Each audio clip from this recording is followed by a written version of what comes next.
Hello বন্ধুরা, আজকে আমি তোমাদেরকে পদ্ম দেখাবো। আমি তো এর আগেও তোমাদেরকে পদ্ম দেখিয়েছিলাম।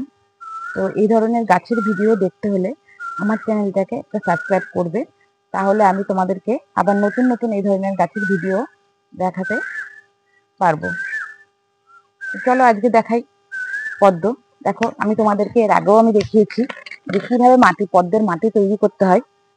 তারপরে দেখিয়েছি টিউব ভাঙাটা, যেটা পদ্ম ভেঙে আমি বসিয়েছি সেটাকে আমি দেখিয়েছি।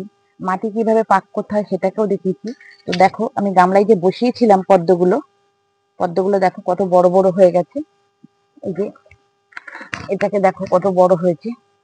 অনেক ধরনেরই কালার আছে আমার কাছে, লাল আছে, হলুদ আছে, সাদা আছে, গোলাপি আছে। তো দেখো এই পদ্মটায় কুড়িও চলে এসেছে। এটা সম্ভবত লাল হবে। আর যে অ্যাজলিয়া গুলো দিয়েছিলাম মশার হাত থেকে বাঁচার জন্য, দেখো মশা কম হবে যেটা বলেছিলাম, সত্যি তো এখন মশা অনেক কম, মশার উপদ্রব অনেক কম, যেহেতু মশায় জলে ডিম পারে।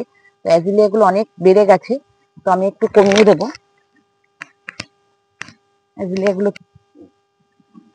এই যে অ্যাজলিয়া দেখছো তোমরা, এই যে অ্যাজলিয়াকে তুলে আমি একটু কমিয়ে দিচ্ছি, কেন এরা অতিরিক্ত বেড়ে গেছে, পুরো গামলা কেটে গেছে।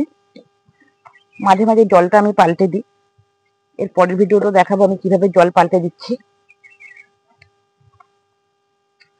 তারপরে দেখো এই যে এইগুলো হচ্ছে পদ্ম, আমার বড় নাদাতে লাগানো আছে।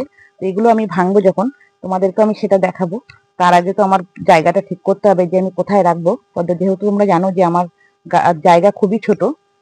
এই জন্য আগে আমি জায়গাটাকে রেডি করব, তারপরে এগুলো ভাঙবো। যখন ভাঙবো আমি তোমাদেরকে সেই ভিডিওটা শেয়ার করব।